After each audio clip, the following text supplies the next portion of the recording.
Collazo and Niyomtrong. This was at minimum weight, wasn't it? Not many knockouts at minimum weight. Not like that. No. Clean. How many punches does Zepeda throw? Numbers. He just never stops throwing punches, does he? This was better than I thought it was going to be. Billam-Smith. He was superb. About the 9th or 10th round, I was hoping his corner were going to take him out because he just you did gave Zurdo 11 rounds. It's absolutely shocking. You'd be sacked if you were a judge.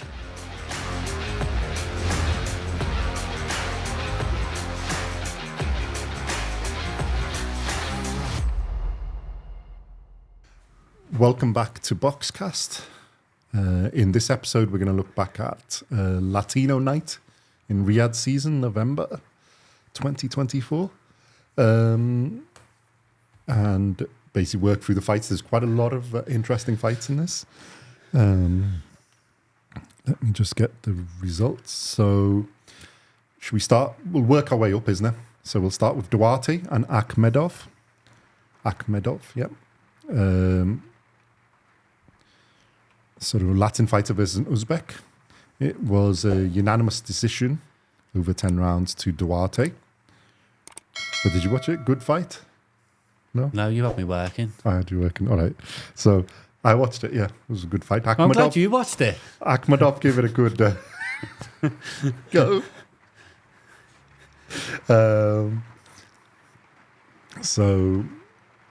Well, to be fair, on this one, basically all the fights were pretty damn good. So I watched three. I watched Tevin Farmer, Ramirez Barboza. Well, that's what we did. So we'll go through this quickly. I heard the whole event was pretty a good success. To be fair, yeah. It was nice. All the fights were pretty much. Well, one wasn't, but all the other fights were closer than it what was nice to have a proper boxing event on after the shambles of the Friday night on Netflix. Enough said on that. But yeah, the three fights I watched, I really, really enjoyed. Well, the others were pretty similar. In Duarte and Akhmedov was close. Akhmedov gave it a good go, and it was close rounds. I think, I agree. Duarte did edge it a little bit. So, unanimous decision Duarte. I don't have any issue with it. He was the slightly cleaner, slightly better boxer in it. But they were, it was a good matchup. That's what I liked about it, the good matchup. So it's a Riyadh contest. season fights are always 50-50 fights, really, aren't they? Then Collazo and Niyomtrong, which should have been a bit. I did watch this. This was at minimum weight, wasn't it? Yeah. Now Duarte Akhmedov, he was a super lightweight, so this is minimum weight. From what I heard, I've heard a few people talk about this Collazo. I think as it's Collazo, a pound for pound. He's not yet, but he is. Wow. He should be discussed in that realm. Problem is, he's at minimum weight, isn't he? Exactly. Like the weight of my hand, basically. So it's. But yeah, wow. Because Niyomtrong is a pretty tough fighter, and he just basically smashed his head in.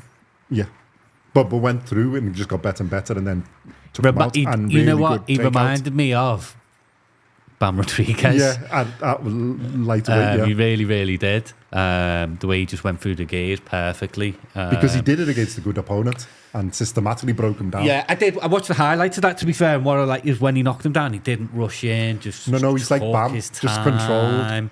There was no rushing. There was no waited for them openings and took him when they come. Yeah. And clean punch where he took him out, knocked him down.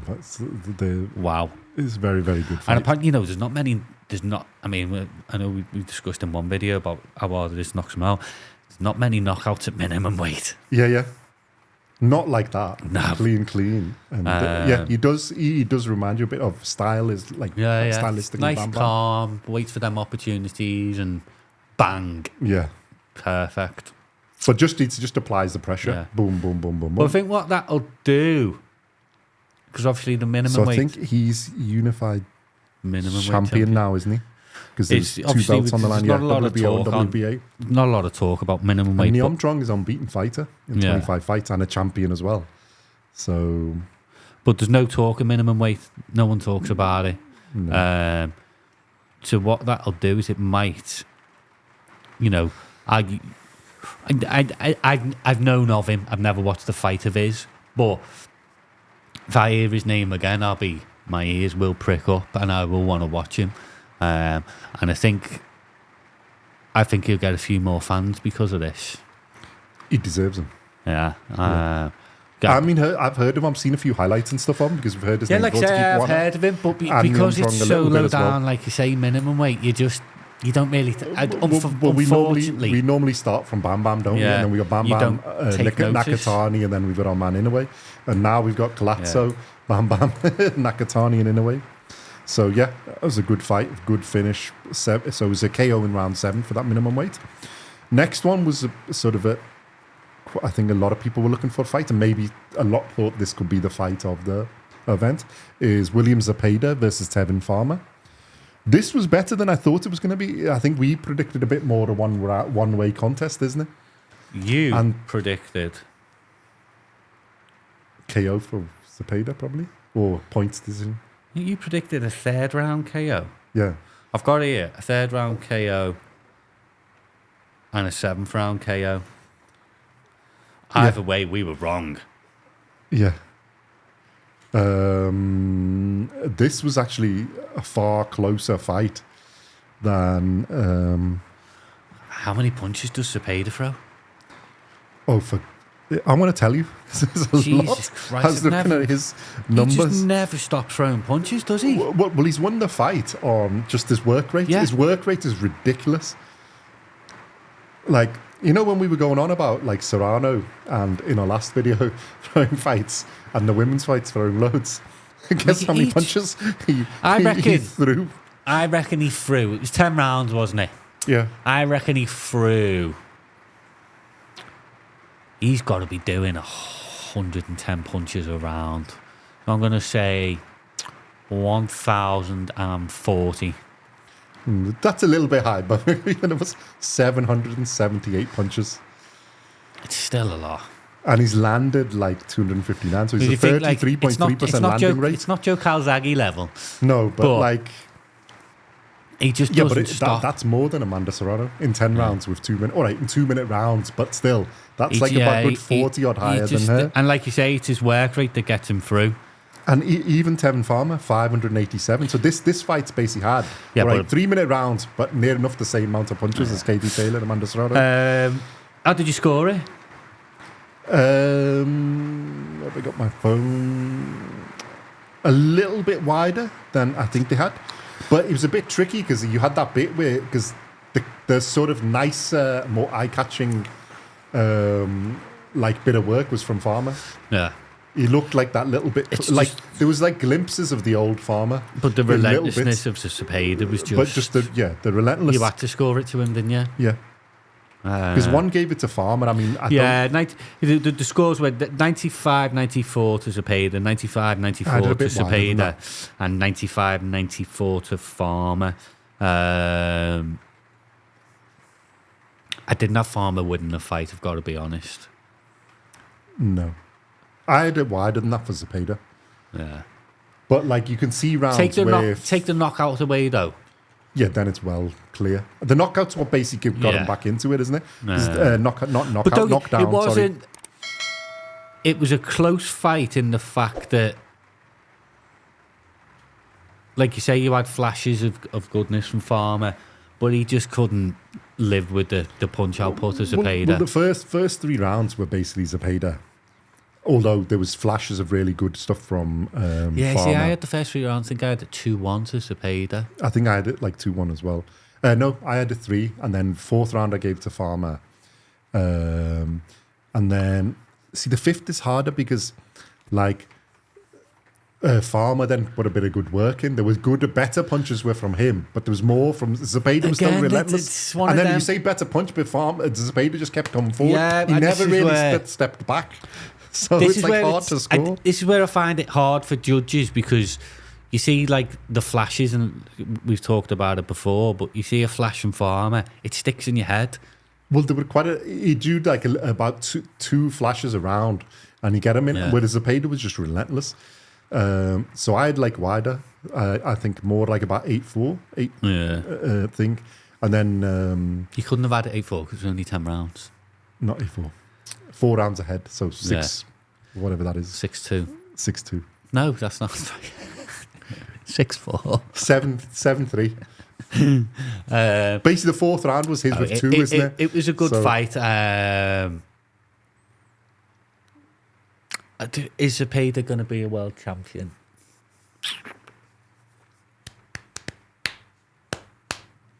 See, that was the only concern in it because with Farmer, but then Farmer's given quite a lot of people. I think even Murataya he gave a hard fight to.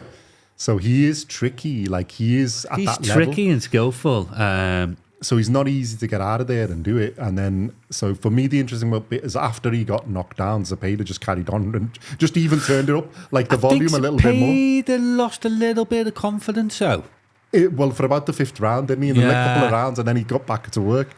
But I think that's because Farmer upped it. But Zepeda's relentlessness is just Farmer couldn't keep up with it. He's going to give other boxers a bloody nightmare, and he's Zepeda. So hard.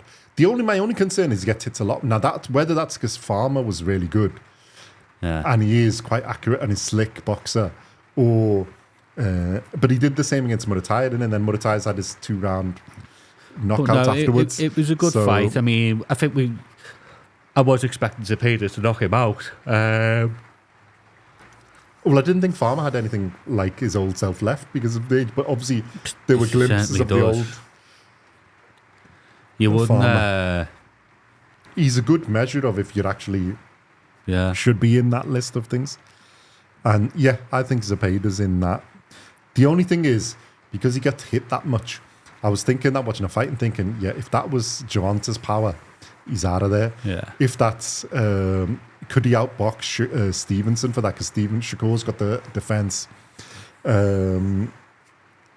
You know what I think of Loma, so there's no point saying it. And Brinchik could be probably the one that would be more even of style of fight. He's going to make any fight entertaining because they're just the pure pressure and the amount of punches he throws. So, I think he's in that. I think after getting over that and with the knockdown, I think he's in any of them. He deserves a go at him. As we said with Murataya, I think they're the highest in it. Then Keyshawn you've got behind them, but I think Keyshawn's still behind them too. So he needs to work. He needs to get past the likes of Tevin Farmer and stuff. But I think there's a few good fights there to call out. Right, let's go. So that was a good fight. Ramirez and Barboza. Did we get this? Did I have Barboza? No, we didn't. We go for Ramirez? I haven't got anything written down, you know. We will have to check what we said.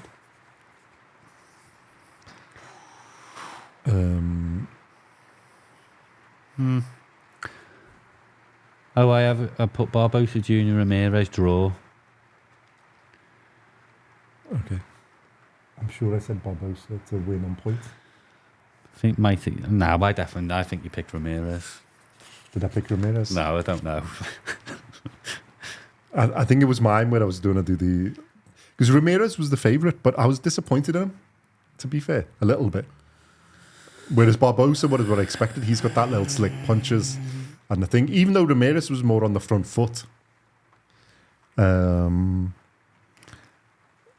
See, I'm a little bit like the scorecards on here were quite close. And 97, I'm not sure. 93 and 2 96s, 94s. Yeah, I can understand. But Ramirez was the one on the front foot and aggressive, but all the punching was really from Barboza. I mean, some of it was flashy punching, and some of it he did step up later on. I mean, the first few rounds are close, so you can see them going but then Barboza was just, I think he was clear better boxer. You can see why he's undefeated. He's a better boxer, so... I think Ramirez just wanted it a little bit more. I think he was trying hard. Yeah. It just wasn't... he was throwing punches, but it wasn't... I'll bring theirs up, isn't it? But, I don't think he was getting really many through. Where are we? Ramirez, Barboza.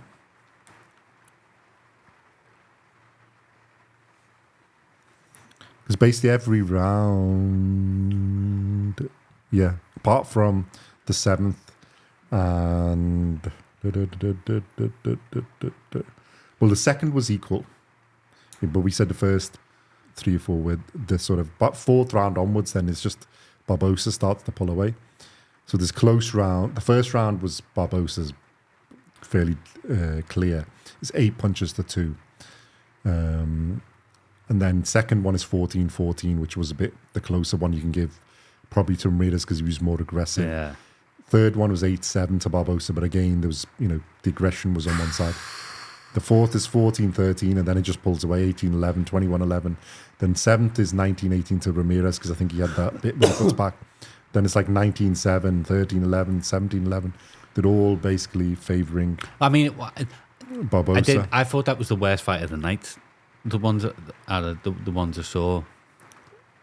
Well, I think even if the punch on, but it was more one way. Yeah. Barboza was just a level above in boxing skill. And that's why the cards are a bit like, weird. Weird to me. I think it's more one-sided than that. Yeah, I can see the aggression. Like, if aggression is coming forward, then Ramirez was the one trying to take it. But he just didn't really do anything of any substance. There might be a rematch there, It might be. Well, I think they'd want to go on to more, isn't it? Because from that, though, I'd just see Barboza getting better. Because I don't think it was that close as the cards made it. I think it was wider than that. And Barboza, for me, was just in boxing skill, was a level above. Aggression-wise, yeah, Ramirez was probably better, but I think just in boxing skill, Barboza. And I think he knew it. That's why he's pulled off a bit in the rounds. He knew he was fair a bit ahead. Yeah. So, yeah, that one was a little bit less because I think Zepeda Farmer warmed it up quite nicely it was unexpected. So, okay, and that gets to the main fight, Cruiserweight. Zurdo versus Billam-Smith. What are your thoughts on this unified Cruiserweight World Championship fight?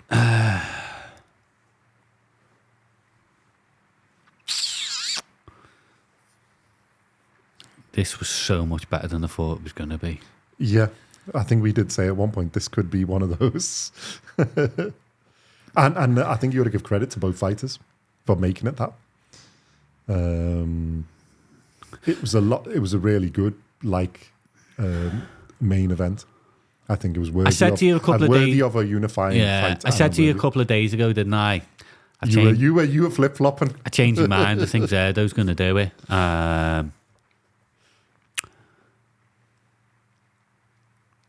I'm going to come on to Zurdo in a minute. Chris Billam-Smith. My God, mate, you can take some punches. Jesus Christ.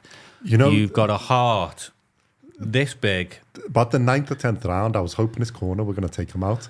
Because I was like, he ain't going to stop. He needs to be told here. Somebody needs to tell him. Great. His heart, fantastic. Like you say, there was 3 or 4 rounds there where he wasn't even... I think he really lives up to his name, gentlemen. Yeah. He is. He was stumbling around, but then he got a second wind and come back. He never stopped trying. I was half hoping he was going to catch him with one. The 10th, 11th, 12th rounds. This is an interesting one on punch stats as well. Go on, carry on while I load them up. I have never been a huge fan of Chris Billam-Smith. Neither of us and I've are huge always fans. Gone against him. Mm-hmm. But I tell you what, son, I am a fan of yours, and I'm gonna take back what I've said about you in the past. If somebody deserves a payday, a fight against Fake Paul, he should get a fight against Fake Paul because he ain't getting knocked out. Mate, yeah, he was superb. And it was tough in there, but he just never, ever stopped trying. Gave up. And never stopped throwing punches. It's no. And I think even Zurdo's corner and Zurdo himself were... I think a bit surprised. They're like, are we going to get this guy out of here? How is he... It was... Remember in Rocky 4 when Ivan Drago sits down and he's just like... He's made of iron. And I reckon that's what Zurdo was doing. He's just going, mate, he's made of iron. Because he just... Zurdo's footwork was fantastic. Yeah. You can see he's come up from the lighter weights. And he made himself nice and small. I mean, the first His round, movement was fantastic. Oh, but this could be a Chris Coulson with some great shots. In the first round. And I thought, oh, here we go. But what great champions do is they go through the gears, and Zurdo did that. And like I say, Chris... He just did a bit and then... Yeah. And Chris did get so tired. And then he had that, again, another nasty cut. Which I think, and fair dues, Chris Well, I Billam-Smith. think most people by 8th or 9th round, no matter how big the heart, they would have been out of there because he didn't get caught and clean. The left hand was just all the way through every time. Clean on the jaw. Yeah. He was just there was a point where he was just smiling at him. And I'm like... there's something wrong here. And, fair dues to Zurdo as well, because he got caught with some big shots, Yeah, some good body shots. He can take punches as well. Um, Well, if you look at the stats on this is an interesting one, isn't it? Because it's actually 236 for Ramirez, 233 for Billam-Smith. Zurdo had the more accurate. He's done that from 582, so he's got nearly his 40.5%. But even Billam-Smith's is 35.7. I thought it was quite a close fight, Well, I didn't have... If you do it by rounds, it's not, because I basically gave the first round to Billam-Smith and then every other round to Zurdo. Because you gave Zurdo 11 rounds. I'll show you my scorecard. Oh my God, your score is absolutely shocking. You'd be sacked if you were a judge. That's shocking, As I was watching it. That's so bad. Because I just didn't see anything from the other side. Like and when I heard the scores, I was like, it's a bit weird. And then I thought back and forth, wait a minute. Go back and watch the fight and do what I do. Watch it in silence. And I swear to God, you will score it differently. Because honestly, there's times in there where, Zurdo lands a couple of punches, but it's only a couple. Well, no, he did the same thing, didn't he? Because he's got good combinations and he'd do like 4 to 5 punches. Boom, boom, boom, boom. Of land about 3 or 4 of them and get out of there. I had it 116, 113. I think I gave Chris Billam-Smith the 10th and 11th as well. I think I drew the 12th. Definitely give him the first. I think I give him the third. So I had it quite well, if I watched it back, I'd give him the first and the last 3 rounds. See, you've already changed your mind. I don't know. But watching it, I was just like, but because it was just more, it was just like the effectiveness. It was just like, you could see that obviously Billam-Smith came on aggressively. There is only one winner. If I'm being fair, it's a better scorecard. Like I was saying on the day, if you look at it when the punch output, in the last 3 rounds, Billam-Smith has the better punch output. Yeah. I would still say Ramirez did more effectiveness, but by then he'd already won. Yeah. So he'd taken off a bit. There is only one winner. Yeah. There is only one winner. But I think Billam-Smith deserves a lot of credit. But as if you're scoring round by round, it doesn't really tell you that much about the fight. No, it was what you call a one-sided entertaining fight. Because both of them gave it. Everything. Yeah. And do you know what? And respect for both of them, really. This is what boxing should be about. The respect they shown each other, even after the fight. Both talked super highly of each other. Chris Billam-Smith handed over the belt to him. Yeah. Ramirez handed over his poncho. It was just ultra, because what it was 2 champions that put all Everything on the line. Yeah. And it's what a boxing match should be. You had a close point. I had a 6-round KO win for Chris Billam-Smith, or have even put boring fight. It was not boring. Jesus, no. It was one of the best cruiserweight fights I've seen in a long time.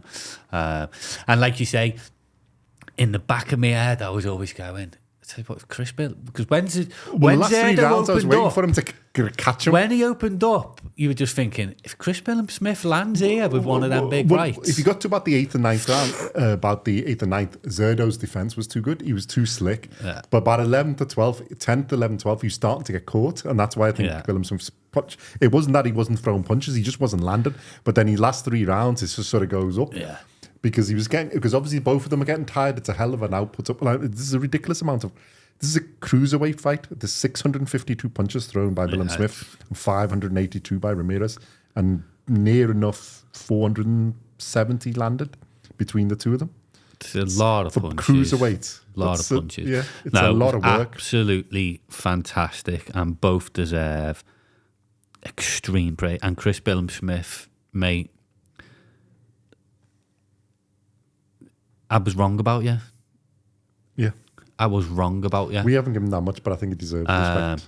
And he's worthy I know, of his I name. hate that when people lose, they get the credit, but both fighters deserve so much credit. Because it was hard for Zurdo in there, I'm telling you now. Well, yeah. And he said it at the end. Yeah. He knew he'd been in a proper fight. And how disheartening would it have been for him that he's catching this fella clean and he's not even making multiple a dent. punches, and the guys just kept keeping coming but forward. to keep coming forward and doing, because a lot of people would have been disheartened by that. Yeah.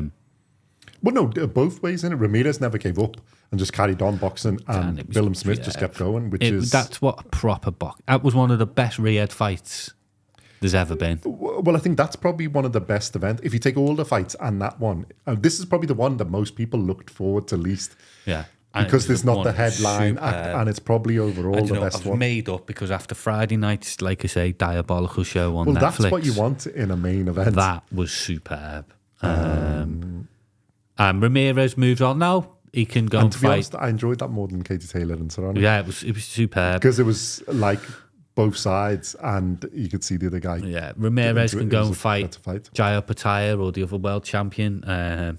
CBS. He's world level. Yeah. He is world level. Where does he go from here? Well, the thing is this. He can come again. If Zurdo and Batyr get it on, then our man, what's his name? Mikhailian is the WBC. He should go for that one.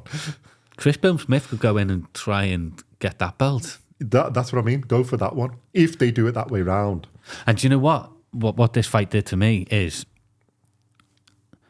the Jaya Batyr, who was always 80%, he'd beat both of these. That percentage has come down. Well, when the first round started, I was like, yeah, Batyr beat out of these easy. This is not much after the first round. By about the third or fourth, I was like, Batyr will have a real fight against either of these. Yeah. Not 50-50s, but they are a lot closer. But it's not like 90%, 80% favourite. It's going to be like 60 to 70. Ramirez, his footwork's fantastic. I think Batyr is going to have a few problems against Ramirez. I think Batyr would have problems against Smith as well, because he just doesn't stop, does he? I think Batyr's got the power though. So I think if my reading was but I think both of them are tough fights for him. It's not it's not like the 80, 1-way 90 thing. As we have said at some points. I think it's a bit closer than that. And Zurdo has got the footwork and the thing. What that fight's done is it's livened up that cruiserweight division. It's made it really it's exciting. It's got it ready for fake Paul. Have you heard this? Have you heard it? Talking fake serious, Paul is getting ready for it. It's livened up. Serious boxing, and he has to mention the clown. Jesus Christ. Yeah. I've got no respect for you anymore. Thanks. I'm just a sellout like I'm going to treat you. I'm just a sellout like fake As Paul. if I treat Jake Paul. It's just discontent. Just going to at you from everything you say now. We're trying to get YouTube fans here. No. It was fantastic. And well done, both guys. I think it's a credit to both of them. Yeah, I really enjoyed the fight. I mean, if they do, it'd be nice to see Chris Billam-Smith get like a chance at like Mikhailian or somebody. Hey, CBS has made a lot more fans now. I'm a fan, and do you know what? I'm gonna keep writing him off, because every time I have written him off, he's won. It's your fault he lost. So it is my fault, and it's Simon Jordan's fault, because he picked the same him thing. as well. He did the same thing. It's so Simons are just the kissing. Yeah, and do you know what? Because the problem is, it'd be bad if you see him fighting lower than that, because he is that standard. And he's proved that. Well, I think he's disproved a lot of people's thoughts on it, including us. Yeah. So, good on him. Yeah, go and have a well-earned break, done. Mate. And do you know what? You'll be invited back to Saudi. Yeah, Turkey Al Sheikh would have loved that. Well, it'd be great if you got him and Michaelian and Opataya and Zurdo. Oh, love it. Like the second fight Little- and first fight. Little semi-finals.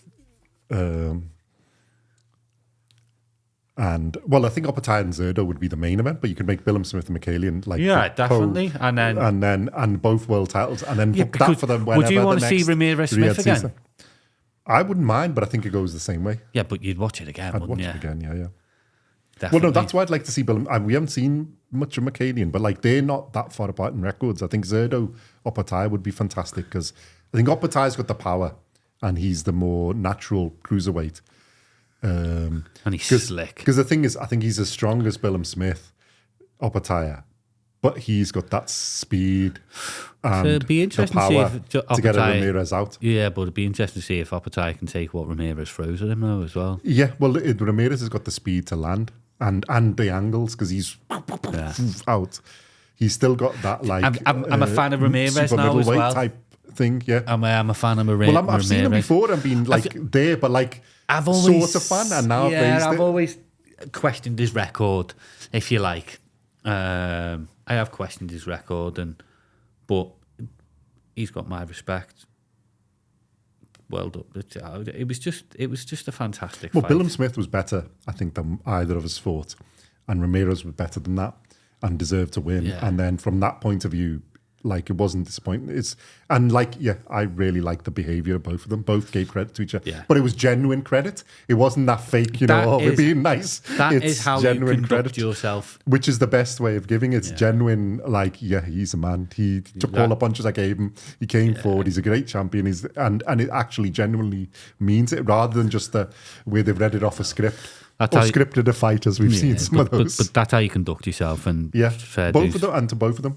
And I think for that, and I think, I'd love to see Chris Billam-Smith get another chance. Yeah, Thing is, I definitely. don't think he beats either of them, but I think Michaelian might have a chance. You never know, though, do you? You can never Styles say make never. fights and you never know with him. You can never ever say never. I You know. wouldn't rule him out. Oh God, no. I'd leave that to you because then he might win. And Simon Jordan. But no one's going to take your opinion seriously anymore ever again. I don't mind that. 'Cause, Fake Paul fan I am. You're a fake so Paul fan. I want to see Fake Paul versus Chris Billam-Smith. Although I did like Oscar De La Hoya saying, "Hey, Jake Paul, Ramirez is waiting for you. Stop it." Well, no, No. but that's his natural weight. And if you want to fight, there you got a unified champion. Billam-Smith, you got a world-class level fighter, was a world champion. So because it's not for Fake Paul. It's for, I'd like to see them get their paydays. Sorry, I switched off then. I'd love it if Billam-Smith got a £20 million, $20 million, whatever payday to fight Fake Paul. It'd be fantastic. Stop mentioning the name. Told you the line. Tell us what you think. Do you think he should? Do you think Fake Paul should fight a real fighter? Then we could call him Jake Paul. Bloody! Don't even mention his name. He shouldn't be mentioned. After that event, he shouldn't be mentioned with them two fantastic boxing athletes. Plain and simple, because them two are what boxing is really all about. But would you begrudge him either them getting a $20 million payday for a fight? I've told you I'm never talking about that person ever again. I want to celebrate what boxing should be about, and that was Ramirez Smith. Yeah. And it was fantastic. Superb. Yeah. And hopefully we'll see many more of them. yeah. Latino Riyadh season. It was fantastic. Beautiful. Do it again. And when are you going to take me to Riyadh? Soon, there's a few people asking. Yeah. We've got to get to one of keeps, these. all this work I do for him. Kingdom Arena, though, we're going. I didn't have did that look smaller to you, the venue? It looked like your call. Yeah. It looked like your call. I'd be interested. Let me just check the check. capacity. Go on. Where was it? It was the It's Riyadh. the venue. It's called the venue. Riyadh venue. The venue Riyadh capacity. Right. Capacity. Yeah, 8,000 attendees. I'd say there was. Oh, but it's huge. But it's like 8,000. It's small in, like, the seats are spread out, shall we say? Whereas I think the Kingdom Arena is quite a lot bigger. Yeah, the Kingdom Arena holds 10,000. Oh no, sorry, has 30,000. Yeah, yeah. It's quite a lot bigger. The Kingdom Arena is quite big. The King Salman Stadium is 92,000. Mm-hmm. So yeah. The arena has a capacity of 6,000. You know what? We seated. could have gone to the AT&T Stadium. Yeah, There was those yeah, $2 million seats by the side of the ring with food. To watch your favourite fighter. Just never in a million years. No, but it's good that they, what that'll do is it'll make Latino Night bigger next time, and those fighters will gain more fans. Well, the atmosphere was really good. Yeah, they were because all we're dancing and all doing the things and stuff, things like that. And I think for that it was better. And it's nice that you're having little, shows like that. Good on them. What about a Riyadh season in Mexico City? Wow. Yeah, I think if you did one of these, could you have that is it the Aztec Arena or something, which holds it's 100. Well, it used to be 100,000 in its World Cup time. Imagine Azteca. that. Let me just check what it's current. It's less now. That's something that you could do. Capacity. Sal Canelo Alvarez. Oh no, it's not still. It's 87,523. Wow. It's the sixth largest football stadium in the world. Yeah, but then you'd have fans on. So you had another one. It used to be more than 100, didn't it? Yeah, but then you've got fans on the pitch as well. So there's another 2,000 or 3,000. Oh, they can probably get more than that. They'll probably be 90 by the time you would allow some safety in coming in and out. But I don't. But even at that, I don't know why we're planning the Latino Night. That's where we're going to go in it. Yeah. You just want to go to the Azteca Stadium. That's what it is. But I do like these Riyadh seasons. I can't wait for the next one. Well, the next one's December. So great, loved it, and what a great fight. And hopefully we'll see. I didn't think I'd enjoy it, but I really, really did. Yeah. Well, I was getting to because the day before there was they built up nicely, and then there was the disappointment. Because these built up nicely, I was it's like sort of ready for a disappointment, and then it started, and it was like, wow. This is actually quite good. Really, and then really it just got on, and then the slickness. Because it was everything. It was the slickness, the boxing, the heart of both the fighters to keep going. And then the quantity of punches and the output. It wasn't boring like before. It might be like a bit of a chess match. It was a really, really good fight. Really, really good boxing. Old event. It was really, really good. Yeah. So, cool. Thank you very much for that. And let us know your thoughts and comments. We know you want to see Fake Paul fight one of these cruiserweights. Which one would you like to see? And subscribe, and the usual goodness. And we will see you in the next episode. Thank you very much.